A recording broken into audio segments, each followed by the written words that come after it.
Yes, BCom part first, EFM paper second, business economics. EFM का जो paper second है अपना बिजनेस इकोनॉमिक्स का, इस व्यवसायिक अर्थशास्त्र के सेकंड पेपर के अंतर्गत आज अपने एक नया चैप्टर शुरू करने जा रहे हैं, डिमांड एनालिसिस। और डिमांड एनालिसिस के अंतर्गत हम demand and law of demand, मांग तथा मांग का नियम का अध्ययन करेंगे कि डिमांड किसे कहते हैं, इसकी क्या डेफिनेशंस हैं, डिमांड के टाइप्स क्या हैं और डिमांड को कौन कौन से फैक्टर्स प्रभावित करते हैं। इन बातों का अध्ययन आज हम इस वीडियो के अंतर्गत करेंगे और लॉ ऑफ जो डिमांड है उसको हम नेक्स्ट वीडियो के अंतर्गत करेंगे। तो जो डिमांड है, मांग किसे कहते हैं, सामान्यतः कोई भी व्यक्ति अपनी जो आवश्यकताएं होती हैं और उनकी जो इच्छाएं होती हैं, उन इच्छाओं को पूर्ण करने के लिए वो व्यक्ति किसी वस्तु की मांग करता है। जैसे मान लीजिए अभी आपको आवश्यकता पड़ती है कि हमें कार चाहिए या स्कूटर चाहिए, तो अब स्कूटर या कार खरीदने की जो आपकी इच्छा है, उस इच्छा को प्राप्त करने के लिए आपको पर्याप्त मात्रा में साधन चाहिए और उन साधनों को खर्च करने की आप में तत्परता होनी चाहिए। यानी कि जो डिमांड है, उस डिमांड के अंतर्गत प्रोफेसर बेहनम ने कहा है कि किसी दी हुई कीमत पर किसी वस्तु की मांग उसकी वह मात्रा है जो उस कीमत पर किसी समय विशेष पर खरीदी जाएगी। प्रोफेसर बेहनम ने क्या कहा कि किसी दी हुई कीमत पर किसी वस्तु की मांग उसकी वह मात्रा है, यानी कि किसी वस्तु की मांग उसकी वह मात्रा है जो उस कीमत पर किसी समय विशेष पर खरीदी जाएगी। प्रोफेसर बेहनम ने कहा है कि किसी वस्तु की जो मांग है वो उसकी वह मात्रा होती है जो किसी समय विशेष पर किसी कीमत पर खरीदी जाएगी, उसको हम मांग कहेंगे। सामान्यतः मांग के अंतर्गत ये 5 चीज़ें होनी आवश्यक हैं। कोई भी आवश्यकता मांग कब कहलाएगी, जब इसमें 3 चीज़ें होंगी। सबसे पहले वस्तु की इच्छा, यानी कि वस्तु की डिजायर होनी चाहिए कि आपको कौन सी वस्तु की आवश्यकता है, वस्तु को प्राप्त करने की आपको इच्छा होनी चाहिए, डिजायर होनी चाहिए। फिर दूसरा, वस्तु को क्रय करने के लिए पर्याप्त साधन, आपने जिस वस्तु की इच्छा की है उसको प्राप्त करने के लिए, उसको खरीदने के लिए आपके पास में साधन होने चाहिए, पर्याप्त मात्रा में रिसोर्सेज आपके पास चाहिए, उतना पैसा आपके पास में होना चाहिए। फिर साधन व्यय करने की तत्परता, विलिंगनेस टू स्पेंड, यानी कि आपके पास में साधन भी होने चाहिए और उनको साधन खर्च करने की तत्परता भी आप में होनी चाहिए, विलिंगनेस होनी चाहिए। जैसे मान लीजिए आप चाहते हैं कि साहब मेरे पास में कार होनी चाहिए, 4 व्हीलर होना चाहिए। अब 4 व्हीलर की इच्छा है आपके पास में, खरीदने के लिए आपको 5 लाख रुपए हैं, साधन भी हैं, 5 लाख आपके बैंक में जमा हैं, लेकिन आप उनको खर्च नहीं करना चाहते हैं, तब वो इच्छा आपकी आवश्यकता में कन्वर्ट नहीं होगी, क्योंकि जो इफेक्टिव डिमांड है, इफेक्टिव जो डिजायर है, वही आपकी मांग के अंतर्गत कन्वर्ट होगी। तो इफेक्टिव जो डिजायर है, प्रभावपूर्ण जो इच्छा है, उसमें 3 बातें चाहिए। पहली बात तो क्या है कि आपको वस्तु की इच्छा होनी चाहिए, जिस वस्तु को आप प्राप्त करना चाहते हैं उसके लिए पर्याप्त साधन चाहिए और उन साधनों को खर्च करने की आप में तत्परता होनी चाहिए, यानी कि विलिंगनेस होनी चाहिए, उन साधनों को आप खर्च कर सकते हैं। चौथी बात आती है इसमें, एक निश्चित कीमत, प्राइस, यानी कि मांग इच्छा तब कहलाएगी जब उसकी एक कीमत होगी। जैसे मान लीजिए आपको 10 किलो केले चाहिए, तो 10 किलो केले आप किस कीमत पर खरीदना चाहते हैं, यानी कि 10 रुपये किलो या 20 रुपये किलो, जैसी भी स्थिति है उसकी कीमत निश्चित कीमत होती है कि 20 रुपये किलो हम 10 किलो केले की मांग करते हैं, तो ये मांग में कहलाएगी। निश्चित समयावधि, टाइम भी पीरियड, यानी कि समय भी निश्चित होना चाहिए कि आज 20 रुपये किलो 10 किलो केले की डिमांड है, तो वो आपकी डिमांड के अंतर्गत आएगी। यानी कि किसी भी व्यक्ति की जो मांग है वो 5 चीज़ें उसमें होनी चाहिए। एक तो इफेक्टिव डिजायर होनी चाहिए। इफेक्टिव डिजायर में 3 बात आती हैं, वस्तु की इच्छा, वस्तु को प्राप्त करने के लिए साधन, और विलिंगनेस टू स्पेंड, उसको खर्च करने के लिए तत्परता। और चौथी चीज़ आती है प्राइस, और 5वीं चीज़ आती है टाइम पीरियड। ये 5 चीज़ें यदि किसी साथ में है तो वह मांग कहलाएगी। इन 5 में से यदि कोई एक चीज़ भी नहीं है तो मांग नहीं कहलाएगी। अब इसका सामान्य अर्थ यदि हम देखें तो किसी वस्तु की मांग उसकी वह मात्रा है जो किसी निश्चित समय में दी हुई कीमत पर खरीदी जाती है। यानी किसी वस्तु की मांग उसकी मात्रा है, कौन सी मात्रा है, जो एक निश्चित समय में दी हुई कीमत पर खरीदी जाती है। आज आप मान लीजिए 20 रुपये किलो केले खरीदते हैं, 10 किलो केले खरीदते हैं, तो 10 किलो केले की आपकी डिमांड हो जाएगी। वस्तु की मांग उसकी वह मात्रा है जो किसी निश्चित समय में दी हुई कीमत पर खरीदी जाती है। तो demand is an effective desire at a price and at a time. Demand क्या है? Demand is an effective desire, एक प्रभावपूर्ण इच्छा है जो एट ए प्राइस, एक निश्चित कीमत पर, और एट ए टाइम, एक निश्चित समय पर खरीदी जाती हैं। तो नटसेल में कह सकते हैं कि डिमांड होने के लिए 5 चीज़ें चाहिए। इच्छा होनी चाहिए, दूसरी इच्छा को प्राप्त करने के पर्याप्त साधन होने चाहिए, उन साधनों को खर्च करने की तत्परता होनी चाहिए, और प्राइस होनी चाहिए, और निश्चित समय होना चाहिए। ये जब 5 चीज़ें एक साथ आएंगी तब हम उसको डिमांड के अंतर्गत सम्मिलित करेंगे। अब आता है कि टाइप्स ऑफ डिमांड, डिमांड कितने प्रकार की होती हैं। सबसे पहली डिमांड है प्राइस डिमांड, मूल्य डिमांड या कीमत मांग।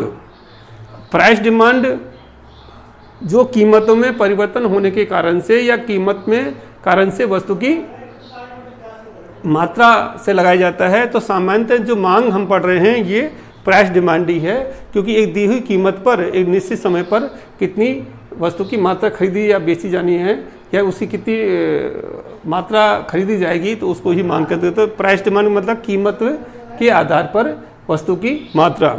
इनकम डिमांड, आय मांग। आय मांग का मतलब है कि किसी वस्तु की जो मांग है वो केवल उसकी कीमत पर निर्भर नहीं करती है, व्यक्ति की जो इनकम है उसके ऊपर भी डिपेंड करती है। तो जो इनकम डिमांड है वो क्या है कि अन्य बातें स्थिर रहने पर व्यक्ति की आय में परिवर्तन होने से उस वस्तु की मात्रा में क्या परिवर्तन होंगे, उसकी मांग कम होगी या ज़्यादा होगी, ये इसके ऊपर डिपेंड करता है।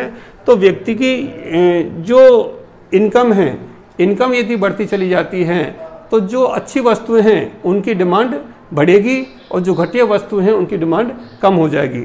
जैसे मान लीजिए एक व्यक्ति है, वो पहले गरीब था, उसकी इनकम कम थी, तो वो वनस्पति घी या डालडा घी काम में लेता था, लेकिन जैसे ही उसकी इनकम बढ़ती है तो वो डालडा घी के स्थान पर देसी घी काम में लेना शुरू कर देगा। तो हम कह सकते हैं कि आय में वृद्धि होने के साथ साथ वो आरामदायक या विलासित वस्तुओं को भोग ज़्यादा करेंगे, यानी कि उसकी मांग ज़्यादा बढ़ेगी, और जो घटिया वस्तुएं हैं, जो निम्न कोटि की वस्तुएं, उनकी डिमांड कम हो जाएगी।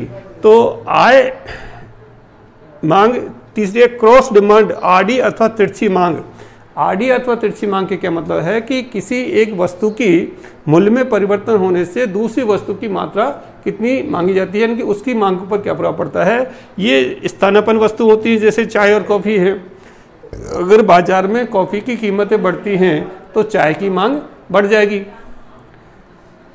क्रॉस, यदि मान लीजिए चाय की कीमत कम होती है तो हम कॉफ़ी की डिमांड करेंगे। मतलब इस प्रकार से कि एक ही ऐसी होती है, कम्प्लीमेंट्री गुड्स होती है, जैसे पेट्रोल है, कार है, स्कूटर या पेट्रोल है, या स्याही या पेन है।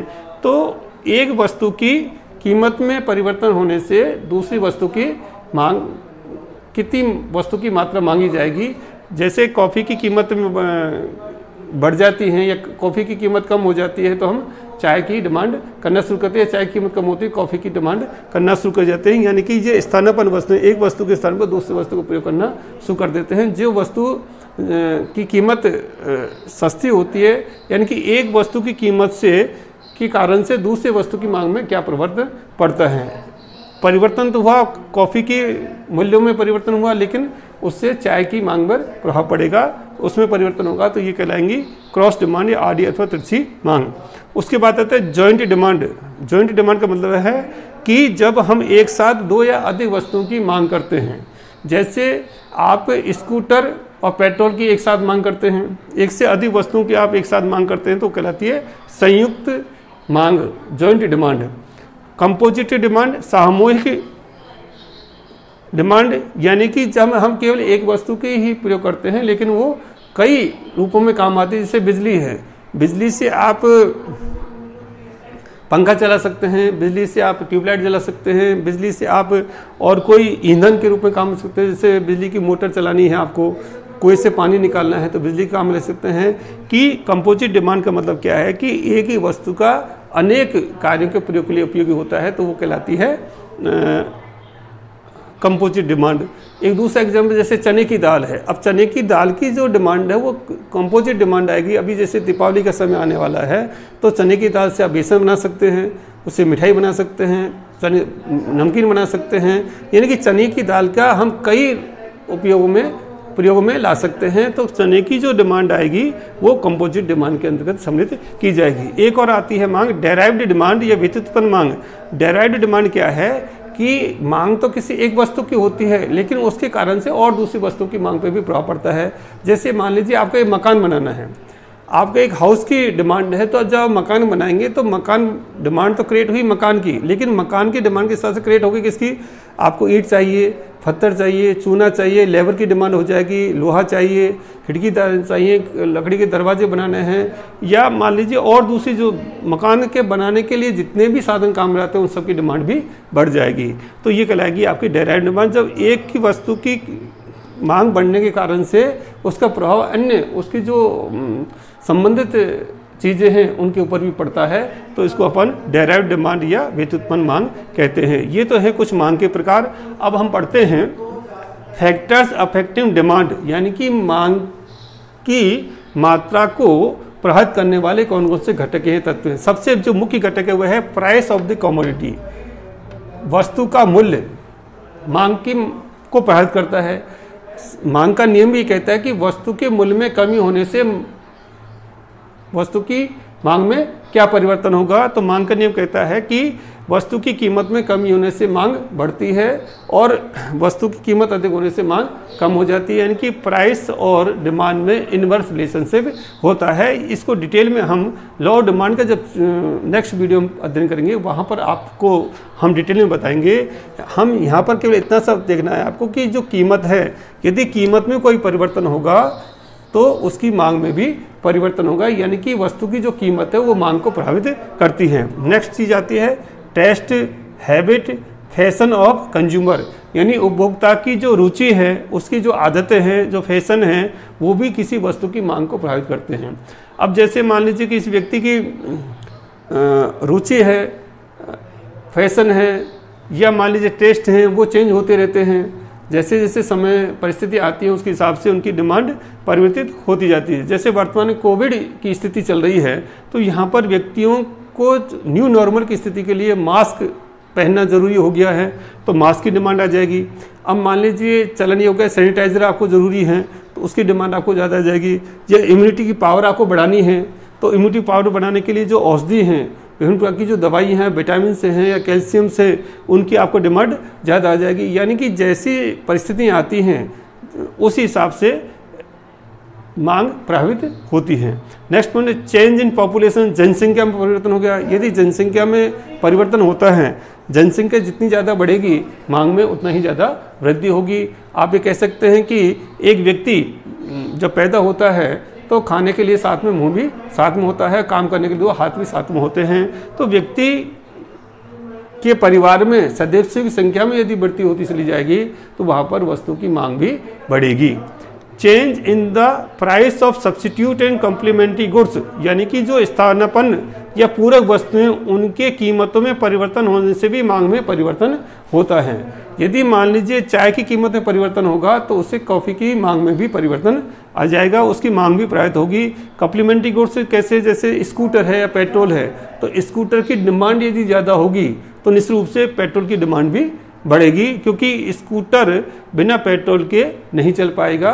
तो कॉम्प्लीमेंट्री गुड्स की जो प्राइसेज हैं और जो सब्सिडी गुड्स की प्राइसेज उनसे भी डिमांड प्रभावित होती है। स्कूटर की कीमतें यानी बहुत ज़्यादा बढ़ गई हैं और स्कूटर कोई कम खरीद रहा है तो पेट्रोल भी कम डिमांड होगी। नेक्स्ट है change in climate and season, यानी कि जलवायु और मौसम में परिवर्तन होता है तो उससे भी किसी वस्तु की मांग पर प्रभाव करता है। जैसे सर्दियों का मौसम आने वाला है तो आपके घर ऊनी जो कपड़े हैं उनकी डिमांड बढ़ेगी। मान लीजिए गर्मी का मौसम है तो जो शीतल पेय पदार्थ है, ठंडे पेय पदार्थ है, उनकी डिमांड बढ़ेगी। लेकिन अभी देखिए कोरोना के जो सीज़न आया मार्च के बाद, या इंडिया में मार्च में जब लॉकडाउन लगा तो ये कोरोना के पैसे ज़्यादा बढ़े, तो मई जून के महीने में भी शीतल पेय पदार्थों की बिक्री कम हुई। जबकि जो च्यवनप्राश है जो उसको सर्दियों में ज़्यादा बिक्री होती है उसकी उसमें भी बिक्री ज़्यादा हुई, क्योंकि जो मौसम है वो इस प्रकार की बीमारियों का हो गया कि उसकी इम्यूनिटी डेवलप करने के लिए व्यक्तियों ने च्यवनप्राश का उपयोग ज़्यादा करना शुरू किया। और ठंडे जो पेय पदार्थ हैं जिसमें खांसी जुकाम होने की संभावना ज़्यादा रहती है, गला खराब होने की संभावना ज़्यादा होती है, तो वहाँ पर उनका कम प्रयोग किया। यानी कि जो क्लाइमेट है और जो मौसम है उसके कारण से भी वस्तु की मांग प्रभावित होती है। गवर्नमेंट पॉलिसीज़ हैं, सरकारी नीतियाँ हैं। अब गवर्नमेंट की जो टैक्सेशन पॉलिसीज़ हैं वो भी किसी वस्तु की मांग को प्रभावित करती हैं। मान लीजिए किसी वस्तु के ऊपर आपने टैक्स ज़्यादा लगा दिया, एक्साइज ड्यूटी ज़्यादा लगा दी, तो वो वस्तु महंगी हो जाती है, तो उसकी डिमांड नहीं हो पाएगी। अभी जैसे गवर्नमेंट चाहते हैं कि जो चाइना के प्रोडक्ट हैं उनकी डिमांड ज़्यादा नहीं हो, तो दीपावली का मौसम आने वाला है, तो वहाँ पर जो चाइना की जो खिलौने हैं या चाइना की जो शो लाइटिंग इत्यादि जो होती हैं उनकी गवर्नमेंट की पॉलिसी बना दी कि नहीं, सेल्फ इंडिया जो है, आत्मनिर्भर भारत की जो बात की जा रही है उसके अंदर ये था कि जो स्वदेशी वस्तु है उनको भी बढ़ावा दिया जाएगा। तो गवर्नमेंट की पॉलिसी तो इस प्रकार की आती है कि यदि आप स्वदेशी वस्तुओं का बढ़ावा देंगे, मेड इन इंडिया का बढ़ावा देंगे, तो उसमें आपको ज़्यादा सुविधा मिलेगी, उसमें आपको कंसेशन मिल सकते हैं, टैक्स हॉलीडेज मिल सकते हैं और दूसरी चीज़ें मिल सकती हैं। नेक्स्ट है चेंज इन इनकम, आय में परिवर्तन। यदि किसी व्यक्ति की आय में परिवर्तन होगा तो वस्तु की मांग में भी परिवर्तन होगा। सामान्यतः हम कहते हैं कि जैसे जैसे व्यक्ति की आय बढ़ती चली जाती है वस्तु की मांग भी बढ़ेगी। ये नेक्स्ट आता है change in the habits of savings, बचत की जो प्रवृत्ति है उसमें परिवर्तन आ जाए। यानी कि व्यक्ति की जो इनकम है y = C+S और y = C+I, यानी कि व्यक्ति की जो इनकम है वो ये कंजप्शन करेगा या सेविंग करेगा, कंजप्शन और इन्वेस्टमेंट करेगा, और बाद में सेविंग = इन्वेस्टमेंट हो जाएंगी। यानी कि आपकी सेविंग की हैबिट्स में यदि कोई परिवर्तन होते हैं तो उसका भी मांग पर प्रभाव पड़ेगा। यदि आप मान लीजिए बचत ज़्यादा